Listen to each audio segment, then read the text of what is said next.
So why would I do a Stranger Things review? Because I have the ultimate thumbnail. I was in the freaking TV series.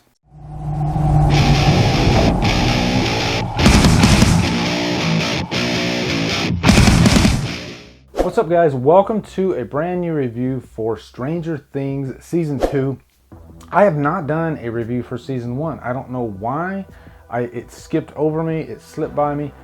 But before I get into this review, I was an extra in Season 1 and Season 2, which is a dream come true. It's nothing that was like planned.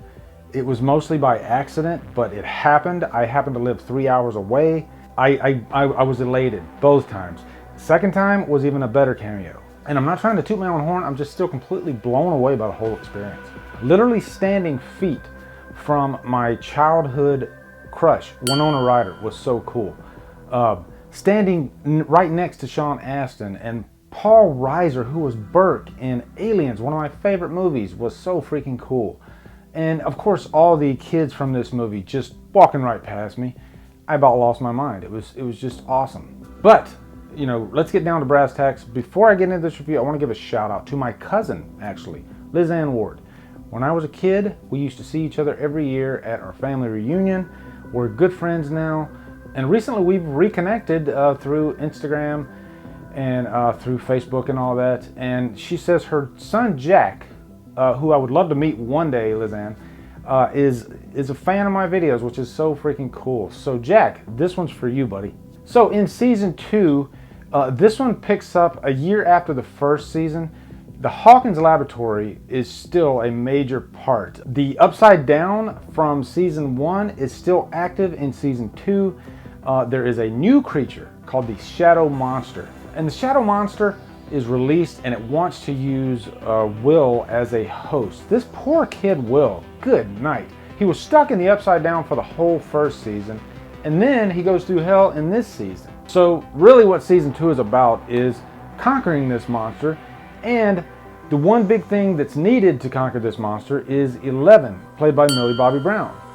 And what's cool about this season, and you often see this with either sequels or Season 2s, is the main characters are kind of split up. I guess it's kind of like Lord of the Rings.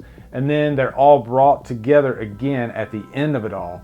And that moment when they're brought together is epic. And Season 2 of Stranger Things is no different. It's super epic when Millie Bobby Brown comes into the picture, finally gets back together with the gang, and especially Mike, because, you know, there's a little bit of lovey-dovey going on there. But it doesn't get in the way of the show. It's still really tender. It's really sweet.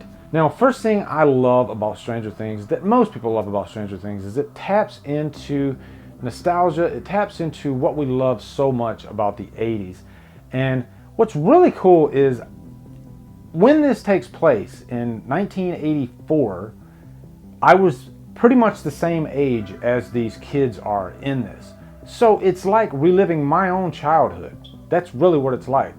And so when they're mentioning Star Wars, when there's the Thing poster, when there's a Jaws poster on the wall, I get goosebumps. It's really cool because that was my childhood. But Stranger Things works so well because it doesn't just depend on that. It has its own story to tell. The characters are unique to this universe. They're not like a rehash of characters from the 80s. They are very similar, I guess, in tone to like the Goonies and all those movies like Stand By Me that we love. But these characters do have their own personalities. You do love 11 because she's 11, not because she's like a character in the 80s. And I think that's what the Duffer Brothers get so well about this. They tap into that nostalgia, but they create something original as well. And I'll even say, right from the first episode of the first season, automatically the bond between these children is completely solidified. It's strong. You buy into their relationship. It doesn't feel like a bunch of kids that are just thrown together for the sake of it. They feel like genuine friends.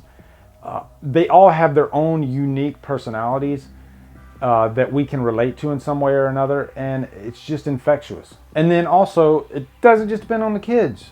Sheriff Hopper is such a great character played by David Harbour, and it was so cool to actually sit right in front of the guy in the first season. But the big thing I loved about Season 2 was his relationship with 11. He was pretty much her caretaker.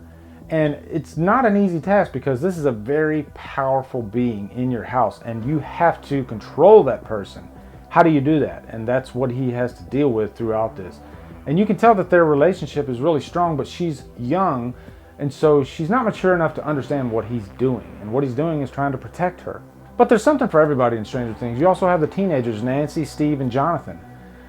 Jonathan to me is really interesting because this is a character in the first season that I thought for sure he was gonna end up one way, because that type of character has always ended up being the complete jerk that you hate throughout, but you end up loving Steve by the end of the first season, which I did not expect at all. And he's the same way in this season. He's so likable, and he was the one that got the girl at the end of the first season, but then he loses her in this season. And as far as acting goes, I have to give major props to Noah Schnapp, who played Will. The things that this kid had to pull out in season 2 are extraordinary for even an adult. And that was one of the best child performances I've seen in years. And lastly, I have to talk about, of course, Millie Bobby Brown and Eleven, her journey throughout this. There is one episode, episode 7, that's kind of, it's its own thing. It steps away from the rest of the episodes. And this is where Eleven runs away from Sheriff Hopper. She ends up in the city, and she ends up with a group that they're very similar to her. One of them even has powers like her, was also a test subject in Hawkins' lab. And some people might not like that episode. They might even say that the episode's not needed, but I thought it was interesting because it was a reason for her to come back. If you didn't have that episode, then her coming back wouldn't have been as impactful, I think. And so when she does come back, it feels even bigger. But in the finale of this, when, you know, she comes back and she shows off her powers, oh, just completely awesome. Loved the hell out of the ending of this. I think season 2 is a little bit better than season 1, but both seasons are fantastic. I'm gonna give this season a Trapped on an Island. I'll probably go back and review season 1 sometime down the line. But in my mind, Stranger Things, it's probably one of the best TV shows I've seen ever. It's fantastic. I think Game of Thrones is probably my favorite, Breaking Bad, and then Stranger Things. Those are my top 3. So anyway, guys, what are your thoughts on Stranger Things season 2? Post below. Also, what is your favorite TV series? I'd like to know. Also, come over to Killer Flicks, where we talk horror all day and every day, and on Fridays we do Free for All Fridays. If you like what I'm doing, hit that subscribe button. I'd really appreciate it. Follow me at Drumdums on Facebook, Twitter, Instagram, and Letterboxd. Thank you so much for watching. Have a great day, and Drumdum out.